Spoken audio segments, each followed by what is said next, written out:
नमस्कार। आध्यात्मिक चर्चा में आप सभी का स्वागत। आज हम बात करने वाले हैं दान की प्रवृत्ति पर। देखिए, इस संसार में जो भी मनुष्य हैं वह अपनी श्रद्धा के अनुसार जीवन में कभी न कभी कुछ न कुछ दान अवश्य करते हैं, लेकिन प्रायः हम देखते हैं कि उन दान वीरों में कुछ में अहंकार होता है और कुछ में अहंकार तो नहीं होता है, लेकिन फिर भी कहीं न कहीं मन में ये भाव होता है कि आज हमने बहुत कुछ किया।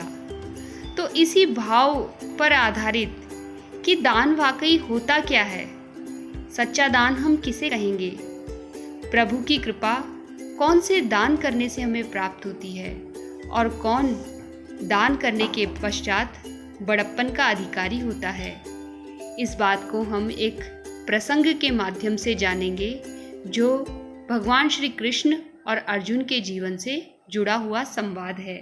तो आइए हम जानें ये प्रसंग क्या है और अपनी आध्यात्मिक विश्वास और श्रद्धा को और अधिक दृढ़ करें।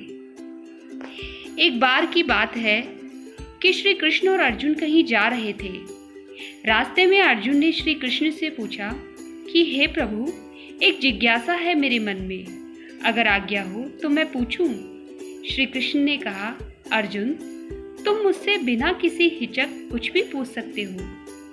तब श्री कृष्ण से अर्जुन ने कहा कि मुझे आज तक यह बात समझ नहीं आई है कि दान तो मैं भी बहुत करता हूँ, परंतु सभी लोग कर्ण को ही सबसे बड़ा दानी क्यों कहते हैं। यह प्रश्न सुनकर श्री कृष्ण मुस्कुराए और बोले कि आज मैं तुम्हारी यह जिज्ञासा अवश्य शांत करूंगा। श्री कृष्ण ने पास ही स्थित 2 पहाड़ियों को सोने की बना दिया। इसके बाद वह अर्जुन से बोले कि हे अर्जुन, इन दोनों सोने की पहाड़ियों को तुम आसपास के गांव वालों में बांट दो। अर्जुन प्रभु से आज्ञा लेकर तुरंत ही यह काम करने के लिए चल दिया। उसने सभी गांव वालों को बुलाया, उनसे कहा कि वह लोग पंक्ति बना ले और अब मैं आपको सोना बांटूंगा, और सोना बांटना शुरू कर दिया। गांव वालों ने अर्जुन की खूब जय जयकार करनी शुरू कर दी। अर्जुन सोना पहाड़ी से तोड़ते गए और गांव वालों को देते गए। लगातार 2 दिन और 2 रातों तक अर्जुन सोना बांटते रहे। उनमें अब तक अहंकार आ चुका था। गांव के लोग वापस आकर दोबारा से लाइन में लगने लगे थे। इतने समय पश्चात अर्जुन काफी थक चुके थे। जिस सोने की पहाड़ियों से अर्जुन सोना तोड़ रहे थे, उन दोनों पहाड़ियों के आकार में जरा भी कमी नहीं आई। उन्होंने श्री कृष्ण से कहा कि अब मुझसे यह काम नहीं होगा प्रभु। तो श्री कृष्ण ने कहा कि चलो तुम थोड़ा विश्राम कर लो। प्रभु ने कहा कि तुम विश्राम करो और मैं अब कर्ण को बुला लेता हूँ।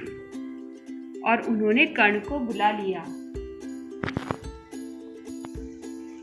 उन्होंने अर्जुन को कहा कि चलो तुम विश्राम कर लो, तब तक यह कार्य कर्ण कर लेगा।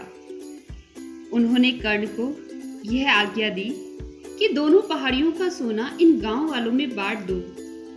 कर्ण तुरंत सोना बांटने चले गए। उन्होंने गांव वालों को बुलाया और उनसे कहा कि यह सोना आप लोगों का है, जिसको जितना सोना चाहिए वह यहाँ से ले जाए। ऐसा कहकर कर्ण वहां से चले गए।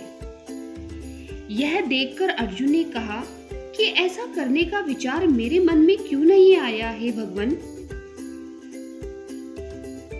श्री कृष्ण द्वारा अर्जुन को शिक्षा दी गई। इस पर श्री कृष्ण ने जवाब दिया कि तुम्हें सोने से मोह हो गया था। तुम खुद यह निर्णय नहीं कर पा रहे थे कि किस गांव वाले को कितना सोना जरूरी है। तुमने उतना ही सोना उस पहाड़ी से खोदकर उन्हें देना चाहा जितना कि उन्हें आवश्यक था। तुम में दाता होने का भाव आ गया था। दूसरी ओर कर्ण ऐसा नहीं किया उसने। वह सारा सोना गांव वालों को देकर वहां से चले गए। वह नहीं चाहते थे कि उनके सामने कोई उनकी जय जयकार करे या प्रशंसा करे। उनके पीठ पीछे भी लोग क्या कहते हैं उससे उनको कोई फर्क नहीं पड़ता। यह उस आदमी की निशानी है जिसे आत्मज्ञान हासिल हो चुका है। इस तरह श्री कृष्ण ने खूबसूरत तरीके से अर्जुन के प्रश्न का उत्तर दिया। अर्जुन को भी जब अपने प्रश्न का उत्तर मिल गया तो वह अत्यंत संतुष्ट हुआ और उसे अपनी गलती का एहसास हुआ।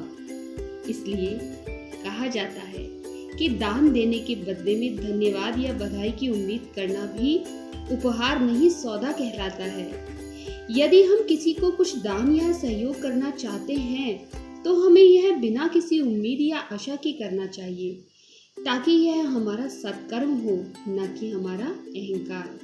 और हमारे बड़े बुजुर्ग भी तो यही कहते हैं कि दान इस तरह से करो कि दाएं हाथ से आप जब देते हो तो बाएं हाथ को भी पता नहीं पड़ना चाहिए कि दाएं हाथ ने क्या किया। अर्थात दान गोपनीय होना चाहिए, उसमें अहंकार का भाव नहीं होना चाहिए। और ऐसे भाव से किया गया दान ही सच्चे अर्थों में प्रभु की सेवा है और उससे भगवान प्रसन्न होते हैं और आपकी मनोकामना भी पूरी करते हैं। इसलिए हमेशा ये ध्यान रखिए कि जब भी आप किसी जरूरतमंद को कुछ दे रहे हैं तो देने का भाव आपके मन में नहीं आना चाहिए। आपको ये नहीं सोचना चाहिए कि मैं दे रहा हूँ, क्योंकि देने वाले तो ईश्वर है। कर्ण के मन में यही भाव था कि मेरा क्या है, सब श्री कृष्ण का ही तो है, तो जिसको जितना चाहिए उतना ले जाए। यही भाव दानवीरता का होता है। इसीलिए आज कर्ण महान है और दानवीरों में अग्रगण्य है। तो मैं समझती हूँ कि इस आध्यात्मिक चर्चा से हमें सही दान क्या है और सत्य क्या है, इसके विषय में एक छोटी सी जिज्ञासा शांत हुई होगी। तो इसी तरह की आध्यात्मिक चर्चाओं से जुड़ने के लिए आप हम इस चैनल पर बने रहिए। धन्यवाद।